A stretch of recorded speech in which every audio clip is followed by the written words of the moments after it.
Hello guys, my name is Amit Sani and I welcome you in this daily Hindu analysis video. In the morning these videos come, in the evening the PIB videos come. They all come in both Hindi and English language.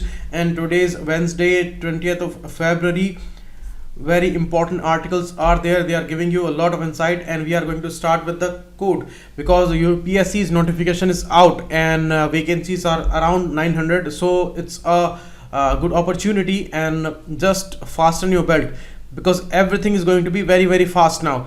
And you see, in this time, frustrating time, there is an important suggestion. Take a simple idea and take it seriously, or you can take simple goals or small goals, because whenever we are not confident, whenever we are depressed, whenever we are feeling like losing, then it is always suggested that make small goals, short goals, and achieve them, and it is going to make you successful easily, and that's how you become more confident. So confidence is the main thing, and concentrating on small things and accomplishing them, that is much more important. And that is why it is saying that you take the small idea for the life and take it seriously. That is the simplest way, and that's the most workable way. Otherwise, we always, what we do, we tend to make bigger goals whenever we are trying to put all the failures aside, and we make a sweeping assessment, and we make bigger goals, and these are giving you a lot of amount of stress, and out of this stress you are not even able to work in a manner the way you were doing, and you wanted to improve, but instead of that you will go towards a decline because of that pressure. So simple ideas, they are not going to give you any kind of pressure, and it is only going to be an addition in your performance. So that's important, and these are the courses which are going to help you in this particular time when notification is out, and all these courses are created by experts and selected people, so they are going to help you a lot. These are the words that I found. Try them into sentences and use them daily, as I always say. Now the editorial section. You see, this is we are going to read here. It is very crucial for GS paper 1, GS paper 4, and GS paper 2 also, and it is also making a very important topic for essay. And this article related with the Saudi, India and Pakistan triangle, we are going to read that. It is very crucial for GS paper 2 aspect, and clean power. It is going to be important in GS paper 3 and GS paper 2 both, because it is talking about the removal of these pollutants and the policy regarding the coal consumption. Next, interim bailout. It's an economic issue, very important, GS paper 2 and 3 both issue. Okay, so these are the important articles today, and it is not necessary to read here, and it is not necessary to discuss this political one. Next, the importance of being humane. You see, in the time of aggression, in the time of aggravation, in the time of provoking, and when we are appreciating the anger, when we are appreciating our negative emotions, although these are obvious. You see, whatever has happened and whatever our enemies they have done, what kind of pain they have inflicted on us, but you see, instead of replying to that particular move, what we are doing in our country, we are going towards a particular disturbance in this election time. You see, we are observing a chaos, a lot of aggression, and that is mismanaged aggression. We are not asking questions to these authorities, and instead of that, instead of replying to these terrorists and terror groups, and instead of making those policies and those questioning, those assessment, here we see the environment where common people of India, they are involved in throwing Kashmiris out and attacking minorities, and thrashing them at all the possible places, any possible way, on social media and everything. In this time of extreme intolerance and aggression, this article is going to be very crucial. And I'm telling you, it's not like that the world has not seen any kind of wars, any kind of tortures, any kind of negative situations and negative escalations. We have observed, we have experienced a lot, and that is why we came to understand this thing, that peace is much more important, because there is no end to the ego, and there is no end to the escalations. And by overpowering some countries, some particular group or some particular region of people, That is possible. Overpowering is possible and subjugation is possible, but the change of heart is not going to happen. And that the Gandhi said that change of heart is only going to be happen with the way of peace. And you see, in the history we have many examples, and it is for thousands of years that we have been experiencing all these issues since the time of ancient ages in Greece, in the country of India. You see, we have seen many things from the Mauryan times. In the Arthashastra, these mental and physical tortures, they are mentioned. And through the state, this thing was used heavily on the adversaries, on the enemies, or maybe on the culprits or these criminals. So you see, this is the time where we have got pain. Our 44 soldiers are dead, and from this particular time we have many options available, and we have also discussed that anywhere from here this situation can go, and it is the time of elections. But all these disturbances locally, they may become counterproductive for our strategies, and if these strategies are implemented, then the war may be necessary, and these escalations can go anywhere. You see, yesterday only Imran Khan said give us proof, and we had all the claims, and we said that the top leadership of Jaish-e-Mohammed is eliminated within 100 hours of the incident. So these are going all towards a particular escalation of negative emotions and retaliation and maybe war. But you see, here we need to understand some things, that always it is said, idiot does not know the cost of the war. And you see, throughout the history, from the time of Jesus, when he was hanged and he was tortured, so that example is given in this article, the example of Hitler, Stalin, and Pol Pot and all these leaders, whatever methods they had applied in a torturous way. These are showing us that this is a particular Satan, this is a particular evil that is inside us, and that has been with us for centuries, for thousands of years, and it has been inseparable from the human personality. It talks about the Tang Code, which talks about the judicial tortures in China, and the Japanese method of torture that can numb the human imagination. We cannot even imagine what kind of tortures they used. In the World War II, you see, we know the Hitler's experiments of the gas chambers and all, and Japan's experiments, biological and chemical experiments, they are beyond our imagination. They are beyond our imagination of any kind of torture that can be there, and the pain that can be inflicted on somebody. So you see, when you are doing all these tortures, when using these all methods and these torturous maybe machines, human made machines, and maybe you are cutting their bodies, cutting their limbs, and you are giving pain, you are killing somebody by making 1,000 cuts on their bodies. So these things are really chilling. But you see, these are done by these rulers, authorities, or maybe some very evil people, but they are doing it. That tells us that the evil is inside that person also. If somebody is a criminal, if somebody is doing something wrong, then you are also torturing that person in a retaliation. That means that the negativity is also there inside you. So evil is there on both the sides, and it is the part of the human personality that is always appreciated in the terms of aggravation, in the terms of provocation, and we appreciate the evil when we forget the peace, when we forget the brotherhood, or when we forget the sanctity of a human life. So this is how the history tells us a lot, and all these examples, they tell us that there is no end to the ego conflicts, there is no end to the wars, and nobody is ready to accept the cost of the war, because always people would be killed. So in our Indian philosophy, in none of our philosophy, orthodox or unorthodox, there is always the issue of sustenance, peace, and tolerance. And till the particular time when it is still possible to solve any issue by talking, by particular discussion, or maybe some compromises.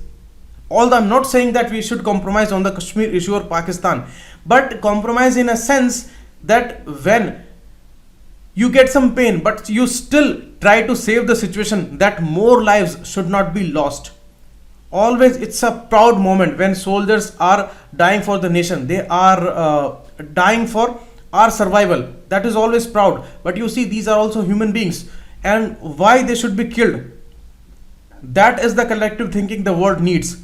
This should be learned by Pakistan, this should be learned by these evil people like terrorist militants, this should be learned by all of us.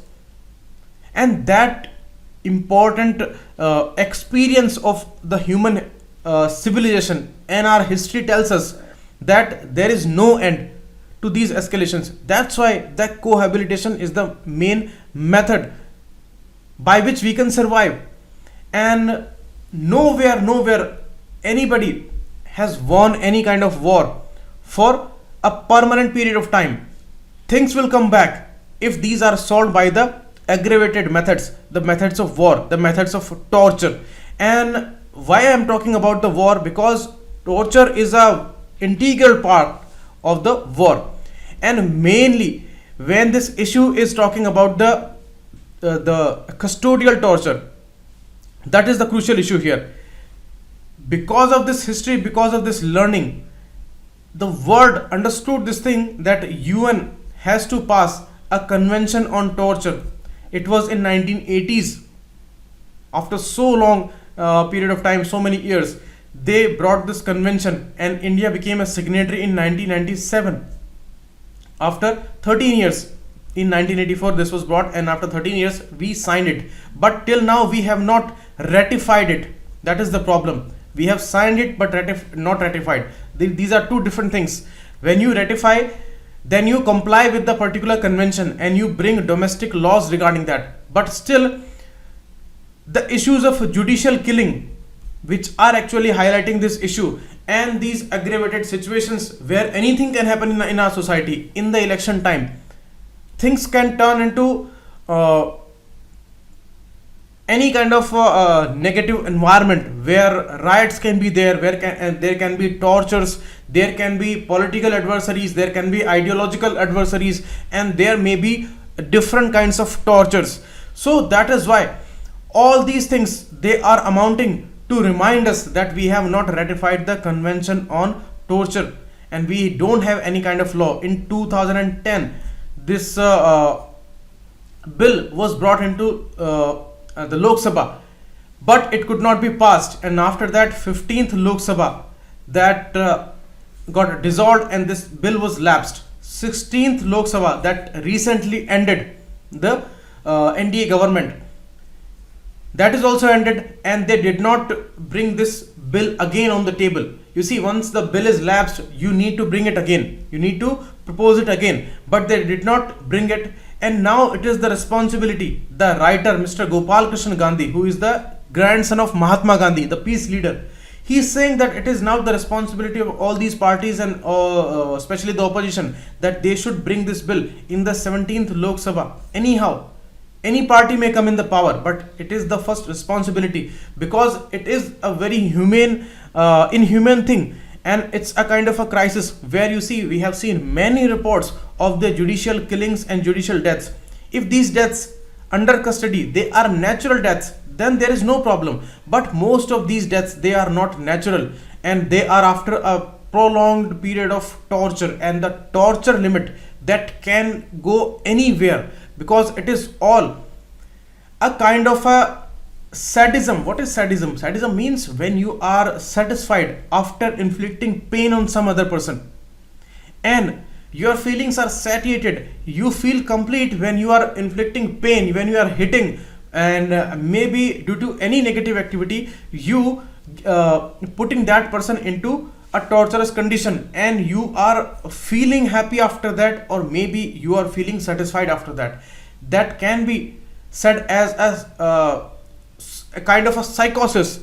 And some personalities in the history, like Hitler, he had the psychosis.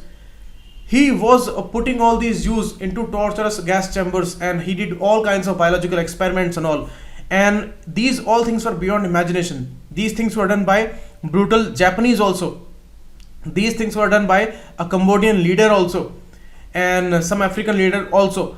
And you see some bizarre incidents. I would tell you the name of that person. After having the dinner, he used to go to a particular wall where there was a hole, and through this hole he used to look into a chamber that was painted blood red, and he was putting all these criminals or maybe some adversaries of his regime, and they were implying all kinds of torturous methods. They were cutting their bodies, they were cutting their limbs, and he used to watch them daily. So you see, it is the part of evil inside us, and that is appreciated by some personalities, by some people, and it may be a mass phenomena.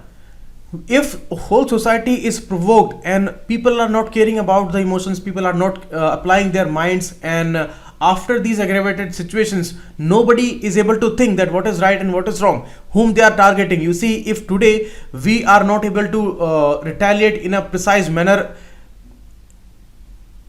in a way that our focus is totally shifted from these terrorists, from these militant groups towards the minorities and the Kashmiris of India. In all the debates, what these people are talking, these people are targeting actually the Gaddars of the nation who are residing in our nation. If somebody is doing this kind of criminal activity, if they are appreciating those killings of our Jawans, then certainly the legal action should be taken. But that should be the second priority. First, you take on those militants, and you brought the news of those people. Why you are aggravating this situation? Why you are provoking those people? Why you are provoking the evil inside those people? Because if the torture is going to follow, then torture has no limits. That is given in this article. And they are giving the example of Socrates, how he was debilitated and he was given a torturous death. Even Shakespeare said that they kill us for their sport. It has become sport for those people who are inflicting torture. And they are behaving like gods, that they are everything. Because the torture is not on them. Torture is something that they are inflicting on someone. And again I'm saying, who is writing this particular article? This is written by a scholar and who is a grandson of a peace leader, Mahatma Gandhi, who saw all these tortures and who knew about the troubles of the world and how this world came to know about the peace, the brotherhood, and the conservation of life. And why peace is important? Because world has seen a lot.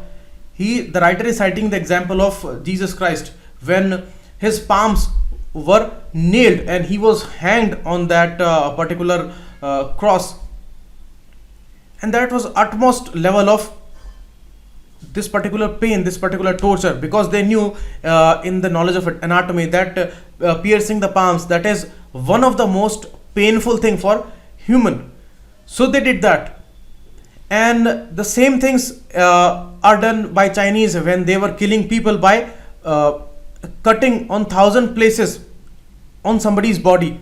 So they knew about the pain, means they were feeling and they knew what kind of pain is there, but still they were doing that because the evil was appreciated. So all these examples, you should read that. There is nothing to discuss here because these are historical examples that what kind of limits are crossed in the history. The example of Stalin, Pol Pot's, and this Papa de Villiers. This was the person who was looking at those killings through a hole. And the example of Hitler, everyone knows. So these all are sadist measures. Sadist means when you feel happy, when you feel satisfied after inflicting pain.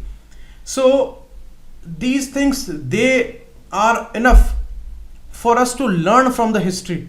And that is why people are forgetting history. And you see, there is going to be a mains question this year about the importance of history. Many articles, many issues are there which are citing that we are giving less importance to history. It appeared in the PIB data also when some concerns were raised by some scholars that history is totally ignored, and especially it is a need for this generation to know about history, to read about the history, because history tells us a lot and we are forgetting many things, and that is why we are behaving in many matters in an immature way, and we need to learn a lot. And this issue of aggression and this issue of humanity, that is the ultimate need. All over the world these things are going on. You see the crisis of Yemen, the Syria, Afghanistan, all these are international issues and people are being killed daily, and security forces, they are actually handling all the burden because leaders are not killed, these soldiers are only killed, and it is their ego wars, it is their escalations, it is their politics that is not solved, and out of that they are giving orders, and these poor soldiers, they are losing their lives. Although they are brave, although they are protecting us, although they are dying for their motherland, but it is not necessary that they die, because these are also people like us. Why they should be killed? We as citizens, civilians, we should be asking these questions. Why these are killed? They are also having their families, they are also having their lives.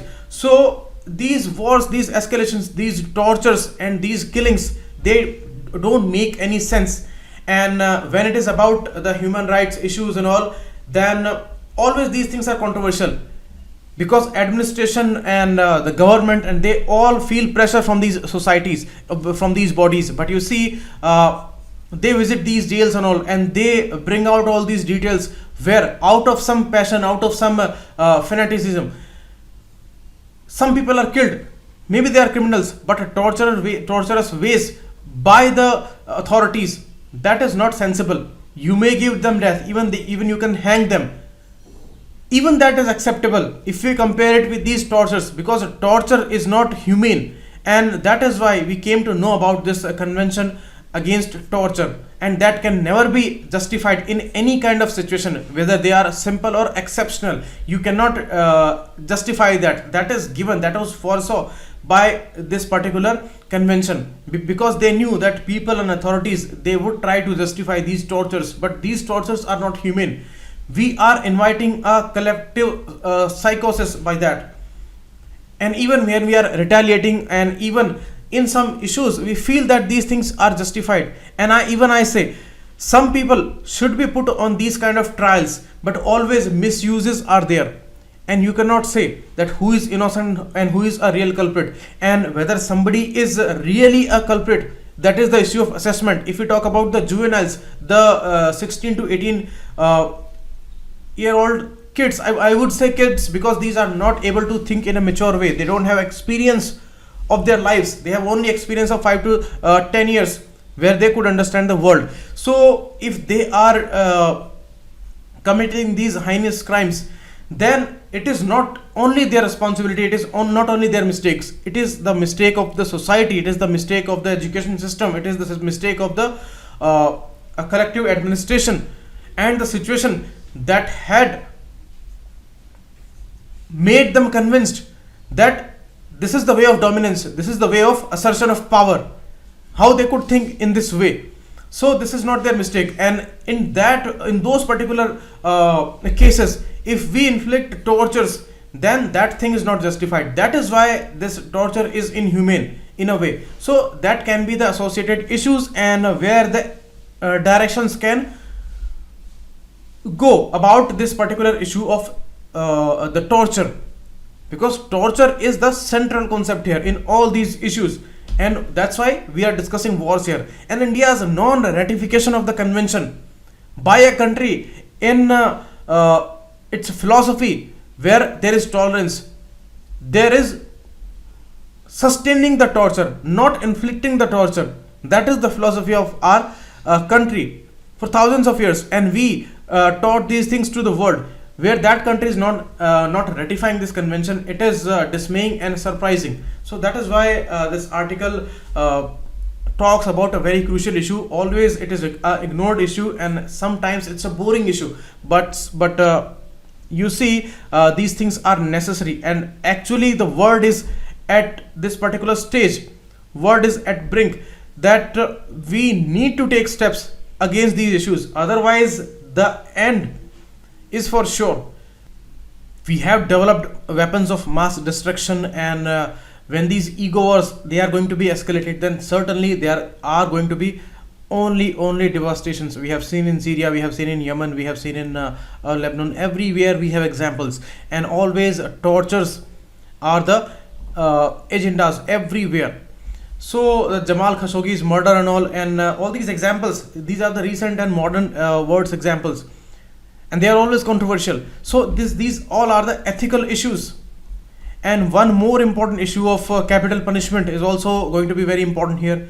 So in the GS paper 4, these are big dilemmas, and these are collective social issues also. So GS paper 1 is also going to be very important, and they may ask you about a very important essay on the collective topic, which is going to cover these issues of torture and wars, intolerance, aggression, and these all things. You see, one thing is central here, that is human behavior. So our behavior is going to be central in these topics. So that is all about the topic. And next, one more thing is here, if the Supreme Court can nudge the parliament that they bring the legislation, but it is again shifted to the next government. So that's the issue. So 17th Lok Sabha is going to be important, whether they are going to bring this bill or not. Next, Saudi, India, Pakistan triangle. You see, Saudi Arabia is taking very active steps, and they are stepping into post-oil age, and they are investing their all money into these industries worldwide, and especially the countries of the East, which are the main focus in the 21st century, the India, China, and Indonesia and Indochina countries, and they are visiting these countries. Agendas are there. They are investing in their country into education, science, and the tourism mainly, and all these modern industries. And with all the facilities, they are going to make their countries really very beautiful and great, because they have the economic capacity. So this economic capacity is actually very much attractive for many nations, including India. You see, in Ratnagiri, Maharashtra, the Saudi Aramco, the Saudi Arabia's company, and UAE's Abu Dhabi National Oil Company, with the India's PSUs like BPCL, HPCL, and IOCL, they are investing in a petrochemical complex, that's a refinery industry in Ratnagiri, Maharashtra. It's a $44 billion joint venture. So they are finding about hopes, but alongside it, some international image is also going on. Saudi Arabia is under immense pressure, especially after the Jamal Khashoggi's murder and the Yemen crisis.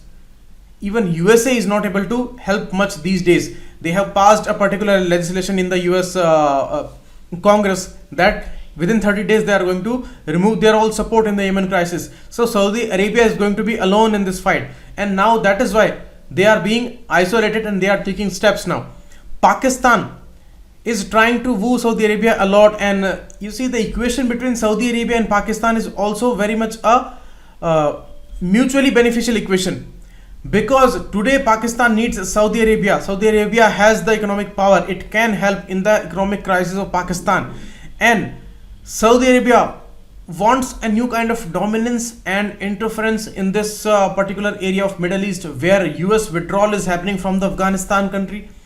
And here Pakistan is getting a new kind of importance because of the Taliban group and Taliban's dominance. They all countries, including USA, they are coming on a table with Taliban, and Taliban was raised by Pakistan, and Pakistan can deal with Taliban. And that is why, even after all kinds of stopping of these military aid and all kinds of facilities by USA is bound to reverse its policy against Pakistan, and now they are trying to get support from Pakistan. They are actually saying that Pakistan can help a lot here. So that is why Saudi needs Pakistan also, because the crucial issue is of the Iran country. Iran is a Shia country, a total enemy, staunch enemy of Saudi Arabia, which is a Sunni country and a country running on the philosophy of Wahhabism. And And you see this Wahhabism is also on rise with these radical groups because they share some similar philosophies. So that is why when this Shia fundamentalism is on rise, Wahhabism is on rise, and Pakistan is appreciating that on the southwestern border, which is touching the Iran's border. And in Iran, the Sistan Baluchistan province, they experienced the similar kind of attack on security forces as our security forces were attacked, and 44 soldiers, they lost their lives. So this has aggravated the situation between Iran and Pakistan. So they are totally at loggerheads, and this fight between Iran and Pakistan, or these aggravations or these odd relation between Iran and Pakistan, they are actually supporting the Pakistan and Saudi Arabia's relations.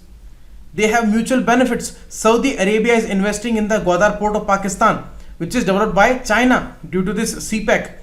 And you see the situation here that in a refinery industry near this Gwadar port, they are going to establish, and whole investment is done by Saudi Arabia. Saudi Arabia has promised $6 billion aid to Pakistan, and $20 billion it is going to invest in Pakistan in various industries. So nothing can come as a better situation for Pakistan, where it was bound to take loan from IMF, and all these conditions were ready to be imposed on Pakistan the way these were imposed on India in 1991. So nothing can come as a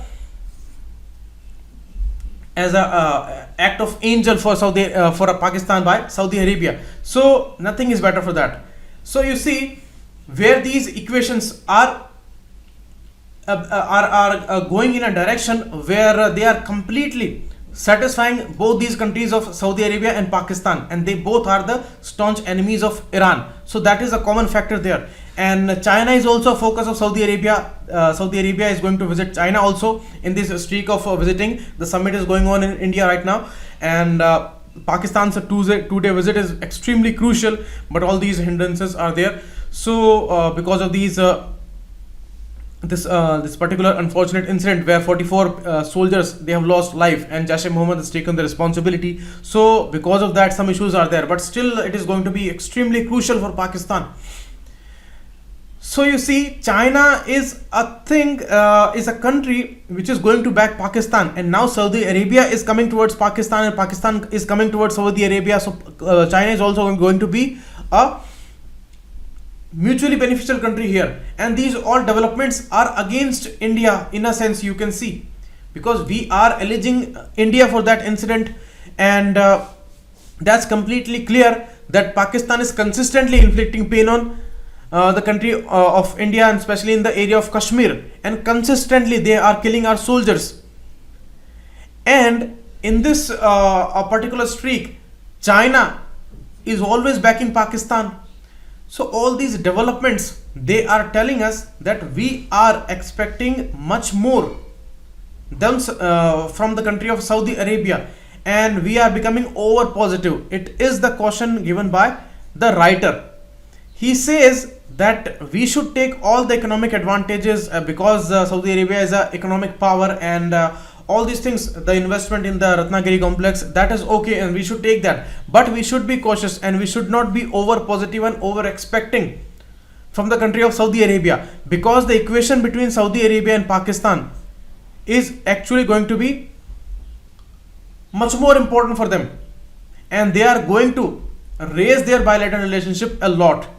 And after many years, this relationship is going to be very important. It was extremely important in the 1980s, where the issues were going on, and you see, Pakistan helped with its military forces and all, and Saudi Arabia, you see, it's not a nuclear power. Iran is a nuclear power, so that is why Saudi Arabia can be helped here. They are going to invest in defense also, and if our policymakers in our circles in New Delhi, if they think that Saudi stands on Kashmir, which they have proposed, Saudi Arabia has proposed that we can act as in a way mediator here, and we can put pressure on Pakistan, and we can try to make these relations normal, and this Kashmir issue we can try to solve it. But you see, always we have maintained that it's a bilateral issue. We have always denied the intervention of the UN also. So how can we allow Saudi Arabia here? So if we think that the Saudi stance on Kashmir is changed now, that is a pipe dream for us. Means that is never going to happen according to the writer. And there are reasons that Pakistan is far too important to Saudi Arabia, as I had discussed, and the uncertain hold of MBS, Mohammed bin Salman, his uncertain hold on Saudi Arabia, it is pushing him to go towards Pakistan. And Pakistan needs Saudi Arabia also, because MBS, the present monarch, he has good relation with Trump, and Pakistan needs good relation with America this time. Some relations are on some improvement due to Taliban's factor, but they want to cultivate it more. They want more working relationship, a better relationship with America, so that these aids and all, they can continue. So this MBS person, this can put a pressure here, this can be a positive factor here. So this MBS also, he may need the services of Pakistani mercenaries in near future, because he is under pressure, and nobody knows about the US's stance for Saudi Arabia, because after the Jamal Khashoggi's murder and this Yemen crisis, things are changing between USA and Saudi Arabia. Whether Trump has not said anything against Saudi Arabia, in a way he has always protected MBS, but things may change. And the Iran angle is always there, Saudi Arabia's chief adversary in West Asia. And you see, some years back, Nawaz Sharif government's refusal to commit Pakistani troops in Yemen war, that was also against the bilateral relationship between Saudi Arabia and Pakistan. But since Imran Khan came, Imran Khan is much more playable, and the army is always gonna support Saudi Arabia. So now they both are coming on a same page, Saudi Arabia and Pakistan, army plus the government of Imran Khan. So it is going to be excellent for them, and the excellent rapport of Saudi Arabia with US, that can help Pakistan. So this is all complicated issue, and in this particular explanation we learned that things are much more beneficial for Saudi Arabia and Pakistan mutually, and India should not expect much from Saudi Arabia. These are all formal talks, and when they are starting a streak, and when they are starting to raise their bilateral relationship to the next level with India also, then certainly these things are going to be there, and they would talk very positively. But certainly the situations are actually more in favor of Pakistan, and that is our staunch enemy today. And this economic crisis of Pakistan, that is also a different kind of push against India. So strategic and economic nexus between Saudi Arabia and Pakistan, and this context will be unwise for New Delhi to seriously believe that it will be able to win Saudi Arabia away from Pakistan, and we should not pin much hope on Riyadh. That is the issue. Next, the issue of interim bailout. A system for sharing the RBI's surpluses with the center must be quickly institutionalized. Till date, what is happening, you see, Vimal Jalan committee is coming for settling this issue in an institutional way, where RBI surpluses and some dividend, that is going towards central government every year. You see, RBI is established by the Act of 1934, RBI Act. It's a statutory body, and statutory provisions it has to follow. It has a duty of regulator. It is bankers' bank and government's banker also. So it is not a corporate organization. The way central government is demanding, like a stakeholder, its dividend from the RBI, it is not making a good image. Although these things are not objectionable, and although these things are allowed for the central government to demand the dividends, and it is facing a fiscal deficit target where some situations are at odds, and they have the responsibility to bring this fiscal deficit up to 3.4% of the target of the GDP. Because they announced that in 2019 and 20, the deficit would be 3.1% only, but due to this 75,000 cash transfer scheme for the PM Kisan Yojana, the deficit would be 3.4%, and anyhow that is not possible till now, because constraints are there, economic constraints are there. So they are actually demanding more. And when Urjit Patel came, they started revising these surplus every year. For the last 2 years, they have been revising it. 50,000 crore they got it in 17 and 18. Okay, and total surplus received by center for 2018 and 19 is substantially higher than that. Okay, they put it around 54,000 crore rupees and they revised it up to 74,000 crore rupees. So 20,000 crore rupees they demanded more, and this time 28,000 crore rupees they are demanding as the interim bailout, and that's additional.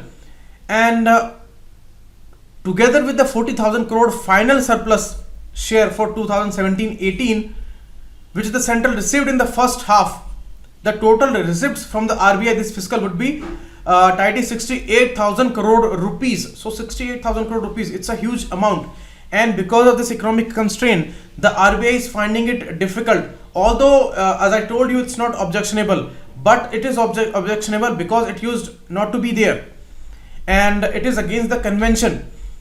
Recent history of conflict between RBI and center over the sharing of the RBI's surpluses and the dividend with the center, that was problematic. And you see, when Urjit Patel came, then this thing was started, this raising of these surpluses. But it is also said that it's a speculation that Urjit Patel left because of the same issue, because they were demanding more and more. And now when new governor is there, so these things they are raising to some new limits. 54,817 was made in 18-19 budget, and they revised it up to 74,140 crore rupees, and that is the problem. And that is why it is needed that they make this particular sharing institutionalized, and that is why Bimal Jalan committee is coming. Bimal Jalan is a former governor, and he is going to settle this issue and going to give its recommendation so that it can be constituted to depersonalize and institutionalize a system for the sharing of RBI's surpluses with the government, because it's an issue. RBI has responsibilities, but government also has responsibilities, and they have their own constraints. So where they would go, they would demand from RBI only. But this issue should be settled so that negative image is not framed here. Next article about the clean power. You see, Ministry of Environment had released a notification that the emission limits for major pollutants under these coal plants, like suspended particulate matters and sulfur oxide, nitrogen oxide and mercury, in December 15 only they brought this particular announcement. But the deadline was fixed to 2017, and that was not possible for the government. Now they have shifted to 2022, and it's a huge extension for 5 years, where we are doing great in the solar sector, we are doing great in the wind energy sector. So this can be a problem. You see, 76,000 lives they are at risk because of this extension from 17 to 22, and we can save, as I told you, 3.2 lakh lives if these things are achieved at 2025. We have set an energy mix target for 2030, where 40% of our fuel needs are going to come from the renewable energy. So that's a great plan, and we are achieving things very fast, but here these things are a bit trouble. And you see, some positive steps are taken here. $12 billion they are going to invest in sulfur removal from these coal plants, so that's a welcome move, and these are welcome steps. But you see, viable financial mechanism must be evolved here, so that this article says it is about the clean power, and it is mainly about the coal and these pollutants. It's a major health issue, and that is why we need to act here. That is the biggest reason and the most prioritized reason. Optimally, the burden of incorporating pollution control should fall on the beneficiary, the user, the consumers. So simply it is going to raise the tariff, but that thing is necessary, and that thing would not be possible for instant implementation. So they would also need a grant and financial support from the government also. So government is also going to be pressurized here, but they need to take these steps, and they need to take these risks, economic risks. And India's coal use represents just over 54% of the present energy mix, and the fuel will continue to retain a high share of overall generation. So we need to take care about the pollution measures regarding the coal industries. That is the main issue. And you see, this sulfur removal, that can help achieving the artificial production of gypsum, because gypsum is CaSO4 and 2S2O. So these steps that we are taking and we are investing, these are going to be beneficial in multiple ways. the way we are removing sulfur from these coal plants, that is gonna help us in this production, so that these things can be beneficial. Now I'm going to talk about the facts. Cabinet has approved new electronics policy, not electricity. They are targeting turnover of $400 billion by 2025, because it's a huge industry. Computers, mobiles, you see, their manufacturing, it is going to be under this policy. And when we are targeting Make in India, so the fact is maximum number of mobiles and all, computers and all, we are these are China made, and we should manufacture these things, because cheap labor is available here, but the skilled labor is not available. So this policy is going to be very important. And you see, domestically manufactured electronics products, they are going to be supported here. And the major highlight is the incentive scheme. 4% interest subvention scheme would be there, and it is going to support these domestic manufacturers. And credit guarantee schemes would be there, but there can be misuses, so we need to be cautious about them. But certainly SIDB and SME sector, that can help the most here in implementing this, because you see, when they are pitching for the second version of electronics manufacturing cluster scheme, which they have tried in the past, and that has proved to be very beneficial, because in the clusters, these manufacturing units, they are working as an ecosystem, and things are very much supportive. In an isolated manner, they are not economically viable, and they don't do much of the production. So here the cluster scheme can be great. And a sovereign patent fund they are also targeting, because many chips and all these will be invented, these will be manufactured, and the patents are going to be a major issue. So sovereign patent fund is also going to be there. So it's a collective scheme. It's a very needed scheme. Last it came in 2012, and after 7 years it is going to be very, very crucial, because many things are changed after 7 years, and it is about the electronics, so that is always under upgradation. Next issue, the Meghalaya's governor Tathagat Roy, he said that boycott everything Kashmiri, even the Varnath Yatra we should boycott.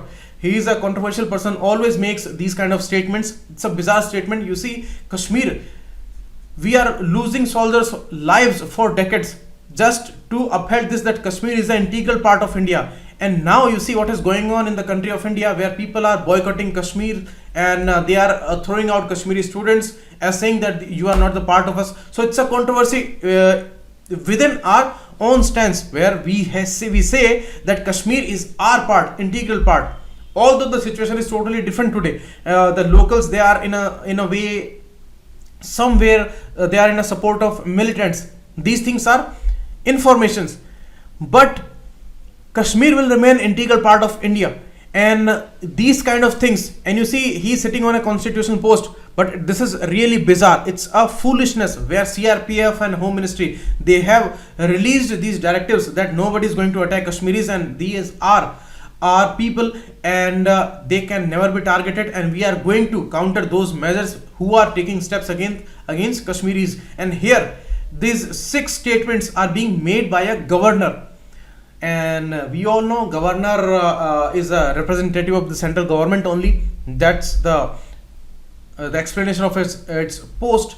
So these things can be a problem for the government, and the stance on Kashmir, that's totally clear. It is our part, and we have lost hundreds of thousands of lives of our soldiers for that, just for this move, just to maintain this, that it never goes out of our hands. And here in this aggravated situation, we are doing these mistakes.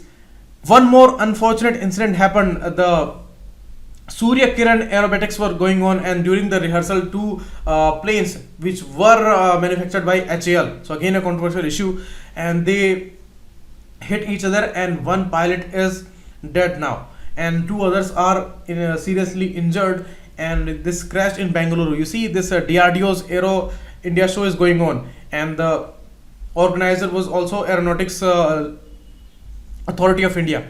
So they both were organizing this event, and this was Aero India 2019. They were practicing ahead of this. So this was crucial, but that's unfortunate, and these things are consistently going on. One more major issue, you see, cabinet approves phase 2 of rooftop solar program. We discussed about the renewable energy, and this is the area where we are achieving the most. You see this net metering question that appeared in the UPSC Prelims 2015, and it was regarding this rooftop solar program, where you see central funding is going to be provided for 40% of the installation up to 3 kilowatt. And you see, you suppose the situation where India has abundant sunlight. If all these homes, they're on their rooftops, these panels will be established on each and every home, then there would be no scarcity of the electricity. And you see, especially in the rural areas, the states of UP, Haryana, Rajasthan, you see, in these states, in these villages where they struggle the most about the electricity, this thing can be a panacea, but one time investment is needed. That is why the funding is going to be there, and this program is going to be revolutionary. These things, they can be connected with the grids, solar power grids, and there can be net metering issues. These all things can be solved easily, and we are achieving in the solar sector in a great way. We have made the production of electricity by the solar panels very cheap. I'm going to ask you a particular question regarding this solar sector, that which are the major solar parks in India, and which are the states who have proved the cheapest solar energy, and who are the lowest bidders, which are the companies who are working in this area. And it is going to be a whole means questioning for that. Okay, so that is the means question for you today.